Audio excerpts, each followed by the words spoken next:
कि दरबार के बारी बारी से और राजन के नाम सुना।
रुक्मिणी का कहीं विवाह नहीं हो सका।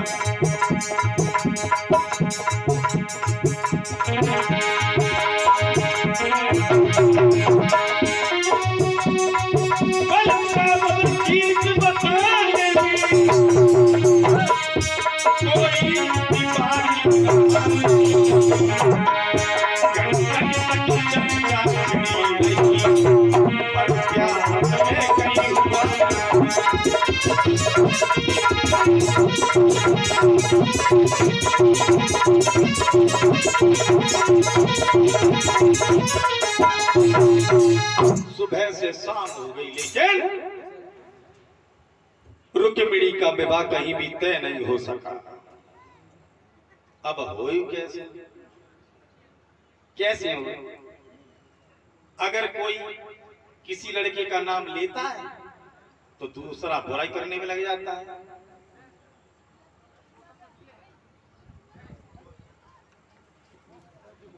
कैसे विवाह हो? तब तक इनका छोटा लड़का था।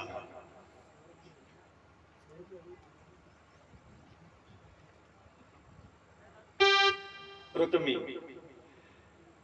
एक बात कहिए, हमारे सभा में सज्जन जितने भी बैठे बताते क्यों नहीं हो? अरे बताते काहे नहीं हो?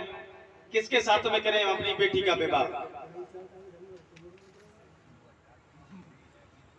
तब तक उनका सबसे छोटा लड़का बोला है, पिताजी क्या मुझे भी आपकी सभा में कहने का अधिकार है? कहने लगे हाँ, हमारी सभा में सब लोगों को बोलने का बराबर का अधिकार है।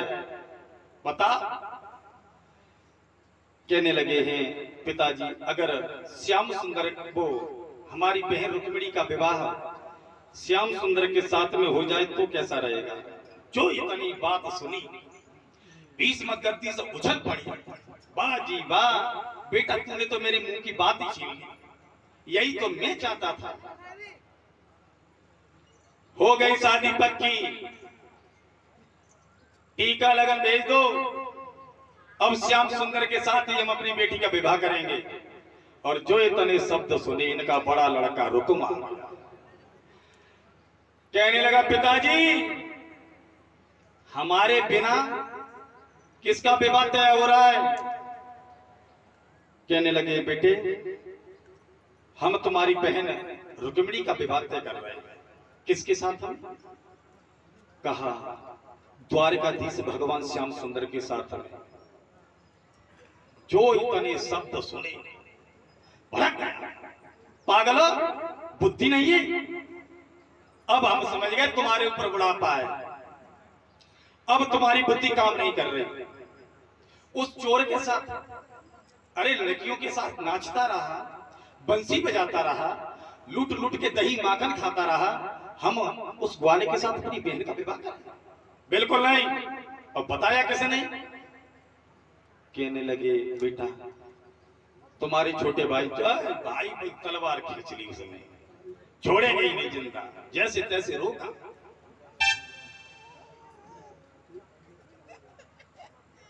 और जब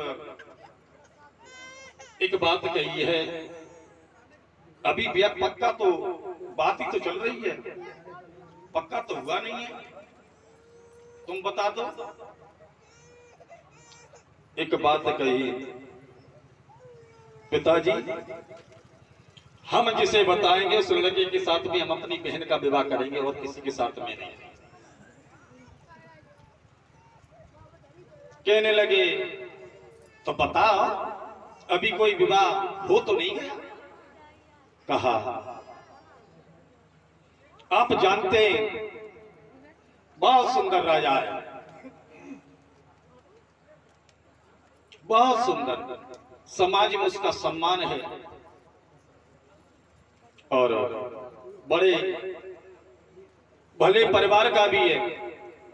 एक बात कही है कि कौन है? अरे जानते तो हो, आपकी बुद्धि में नहीं आ रहा है। कौन है? कोई गैर नहीं है, अरे अपना ही तो रिश्तेदार है। कौन है? अरे हमारा साला शिशुपाल। जो इतनी बात कही भीष्म बहुत क्रोध आया, पागल हो गया। तुझे बुद्धि नहीं है, किसका नाम ले रहा है?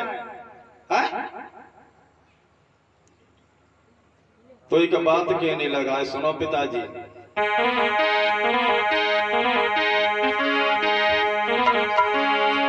अरे सुनी बाबुल के रूप आज समझा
भीष्म कहने लगे, देख रुकम, कोई तेरी दो चार बहनें नहीं है, एक बहन है रुक्मिणी। समाज में क्यों नाक कटाने के लिए पड़ा है पीछे मेरे? भीष्म रोने लगे। रुक्मिणी ने सुना है तो रुक्मिणी भी रोने लगी। रुकम कहने लगा, पिताजी अगर हमारे साले को छोड़ करके किसी दूसरे के साथ विवाह किया तो हम तुम्हें जीवित नहीं छोड़ेंगे। तो भीष्मक बोले हैं, देख रुकम, पागल मत बन, क्यों परेशान कर रहा है तू? वो तेरा साला है और तू अपने साले के साथ में अपनी बहन का विवाह कर देगा? रुकम बोलेगा, क्यों नहीं कर दूंगा? जब वो अपनी बहन मेरे साथ कर सकता है तो मैं क्यों नहीं कर सकता?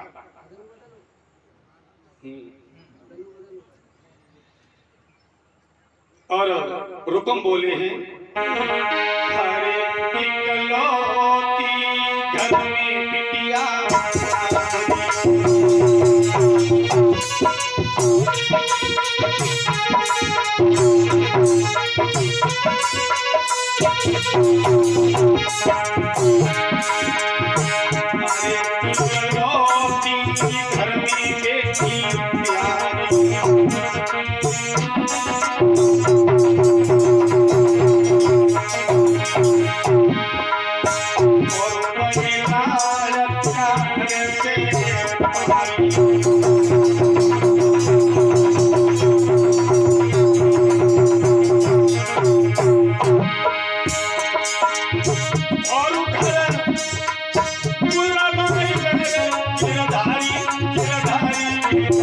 धारी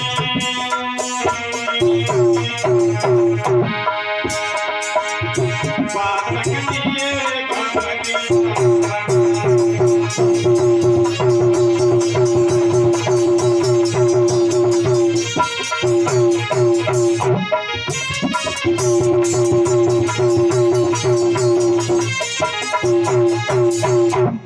कहने लगे देखो रुको पागल न बनो,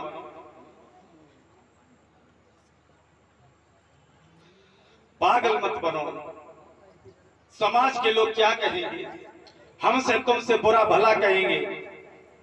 रुकुम कहने लगा अगर तुमने दोबारा श्याम सुंदर का नाम लिया हम तुम्हें जीवित नहीं छोड़ेंगे, जान से मार देंगे। पैरों को पटकता हुआ चला गया। रुकुम इधर भीष्मक अंगना में रो रहे हैं, कह रहे हैं इस नालायक ने तो हमारे सर को ही नीचे झुका दिया, अपने साले के साथ भी विवाह कर रहा है।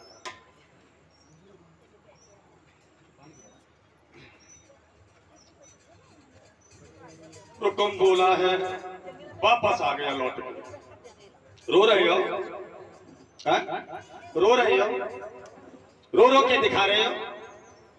अगर तुम रोगे तो क्या हम मान जाएंगे? अगर हम विवाह करेंगे तो अपने साले के साथ, अपने साले शिशुपाल के साथ और किसी के साथ विवाह नहीं करेंगे, समझे कि नहीं? भीष्म कुछ नहीं और एक बात कही, क्या कहा?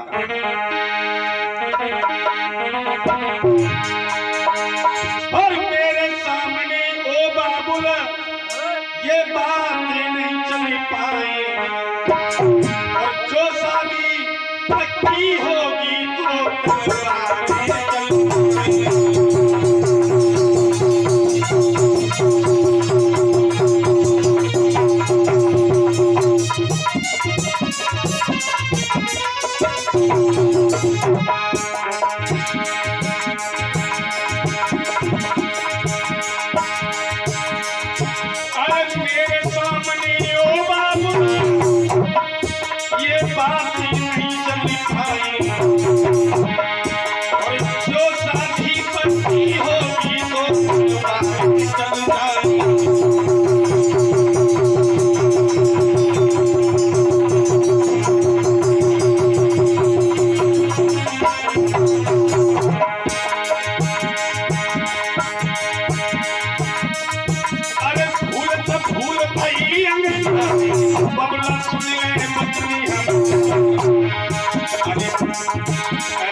हुक्म चला गया। इधर भीष्मक रोते रहे और रुक्मिणी ने सुना है कि हमारे भैया ने अपने साले के साथ हमारा विवाह पक्का कर रहा है। अपने घुटनों में मुंह छुपा छुपा करके रोने लगी है और श्याम सुंदर से प्रार्थना कर रही है, प्रभु अगर आप नहीं आए तो मैं मर जाऊंगी, लेकिन अपने भाई के साले के साथ विवाह कभी नहीं करूंगी साथ में। इधर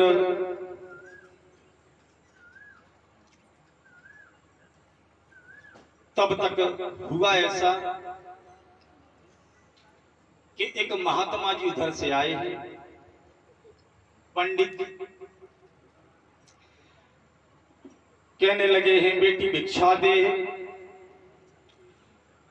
और रुक्मिणी ने सुना, भाग करके पहुंच गई।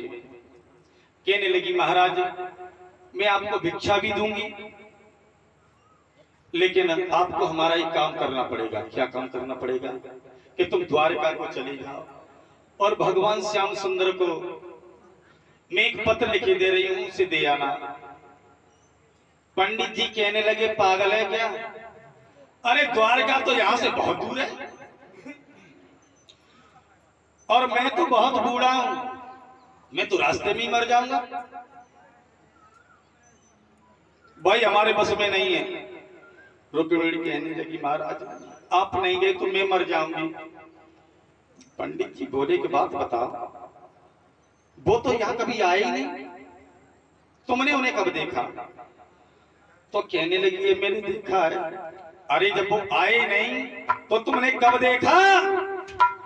कहने लगी मैंने देखा है। बड़ी पागल है, कब देखा तूने? तो बोली रुक्मिणी